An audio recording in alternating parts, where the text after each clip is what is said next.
Hi, this is Cathy Goodwin, and I'm here with some tips for networking when you're between jobs. Maybe you were laid off. Maybe your employer moved to another location and you didn't want to follow. Maybe you just got frustrated one day and walked out. And any of those reasons might leave you between jobs. This can create a situation at networking events that is somewhat awkward because a lot of people have never been there. I mean, many people have been continuously employed until they reach a point when the economy is in trouble or when they reach a certain point in their career when it's just that much harder to make the move. So now you're at a networking event and you know you want to be doing things, but just what do you do? And I've seen people do things that I won't say they're wrong. I don't like to use right or wrong, but there are things you can do that actually backfire and hurt your job search, because that's what it's really about. It's really about your search for a new job. And when you're in that mode, you're on. Whether you're at a family party where you're meeting people who don't know you well, maybe you're at a neighborhood gathering, maybe you're at a networking event, a formal networking event with your trade association, your alumni group, your just any kind of group. It's important to remember that you never know who in that group has the power to help you. A lot of times it's the most unlikely person you'd ever anticipate. So keep these tips in mind, even if you're with people who you know in a more casual way. I had a client who got a job after a long, frustrating search from someone in her church group. She mentioned that she was looking, and someone happened to know something that fit. And she was positive, she was upbeat, and that's what did the work for her. That was the magic. So save your frustrations and share them only with an occasional trusted friend or a career consultant or a career coach, not with people who might have the power to help you. So tip number one is to make a strong, confident presentation when you're at any kind of an event and someone says, what do you do? You might say something like, I'm working a contract job, if that's true. If maybe you have a short-term position with someone, and nowadays that's perfectly acceptable. Lots of people go from one short-term position to the next. Some people even make a career of it. So you can simply say that and talk about what you do, how exciting that job is, how much it's helping you reach your goals, what you're doing on that job, and how you're contributing. Or you could say something like, I just left X company and now I'm pursuing this opportunity. Now, you may be exploring, and that could be the mode you're in. And obviously, these are not polished phrases. When I work with clients, we spend time crafting things to say that are not stock cookie cutter expressions, but are words and phrases that they feel comfortable saying and that are true and put them in a positive light. But that's one direction you could go. Or you could say you're testing the waters for your own business. This makes sense if you are at a point in your career when it's not going to be easy to make a move. If you're fairly senior in some industries, you really have limited options if you want to stay in the same industry. When you reach a certain age, certain things change. I don't want to be negative about that, but there definitely are realities that can happen.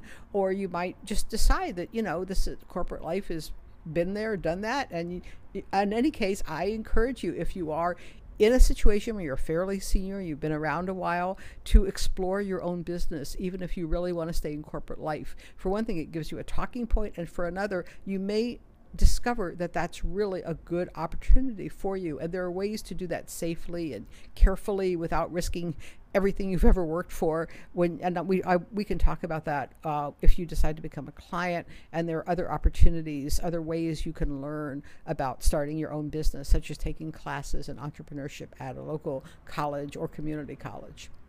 Second, this may seem so obvious that you may wonder why I'm saying this, but I was at a networking event where someone who was quite senior, I believe he had been a vice president in a previous job, and when he was introducing himself, first he said something about, well, I've done this and I'm doing that, and that's a nice way of saying I'm unemployed. It's like, wait a minute, he just put himself down big time.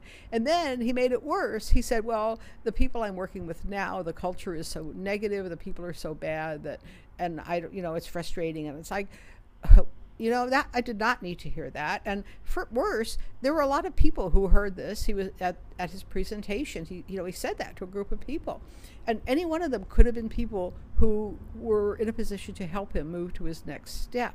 So even though you've been around a lot, you may think, oh, no, this is no big deal. But remember, even the temporary jobs you have, think about ways to present them to showcase your skills and talents. This may take a little tweaking of your wording. It may take a different approach, and maybe looking at your job from the 30,000 feet up instead of ground level, but you almost always can find a way to make everything sound positive at this juncture. And again, if you feel really negative, you can talk to a career consultant, career coach. And some people even have gone to therapists when they have so much anger and frustration that there's no other way to deal with it. And anything that can get you turned around, do it. Finally, at the end of your presentation, or as you talk to people, work it into the conversation to clarify what you would like to do. That's sort of like a sales situation, but you don't want to be too obvious. I hate it when people say, hi, I'm so-and-so, and I'm really looking for a position in financial analysis. I'd like to be with a company that has medium size and opportunities for growth. No, that's a commercial. But what you can say is, this is where I'm hoping that this will lead to a position doing X. So say you're in a current, maybe a short-term position, and you're in charge of editing and producing communications materials, newsletters, press releases, and things like that. And you can say something like, even though my background was in sales, I'm really enjoying this. It's giving a whole new dimension to my experience, and I'm expecting that this position will give me the skills and point me in the direction to lead me to something where I'll be in charge of marketing communications for a small or medium-sized company. That's a very clear way of stating what you'd like. And you never know who's going to say, I know somebody, or maybe they'll have a suggestion or someone who's in that field you can go to for mentoring and advice. So that's just a touch that I rarely see people do. I rarely see people come around and say what they'd like to do. When I do see that, I remember a woman in Seattle who was looking for a position in an art museum. Now that seemed so out of reach. I mean, there were so many people looking, and she didn't have a lot of experience. She had some. She was a recent grad. And yet, despite all the obstacles and the unlikelihood, she actually landed a job by networking, by telling everyone, this is what I want. And almost everyone knew a friend of a friend who knew somebody who was in a museum, and she did get a job against the odds. If you're more senior, presumably you have experience, and if you position it, you can get even stronger opportunities to reach your next job when you state them clearly. If you'd like to work with me, I have a website, midlifecareerstrategy.com, with a lot of resources designed to help people move their career, make a career change, identify challenges and choices, make a decision between two offers, decide whether to go on sabbatical, or some people are calling it a midlife gap year now. Anything you want to do, we can talk about, and you also see a lot of resources. If you'd like to move directly to a consultation, we almost always begin with the career session, budurl.com/career session. And during that call, what we would do, if you are in the situation where you're looking for another job and you want to talk about how you can maximize your opportunities at networking events, at other ways to accelerate the process, we can certainly use the time to focus on that. If you're at another stage in your career, again, those sessions are pretty much the way you want them to be. So just decide what you'd like to work on and click on that link and copy it into your browser if that doesn't work, and we'll get started. I'd love to talk to you about your situation and your career. I love talking about careers. I also hope to see you on a future video like this one, and maybe we'll be talking in a consultation. Thank you so much for joining me today, and I look forward to meeting you in the future.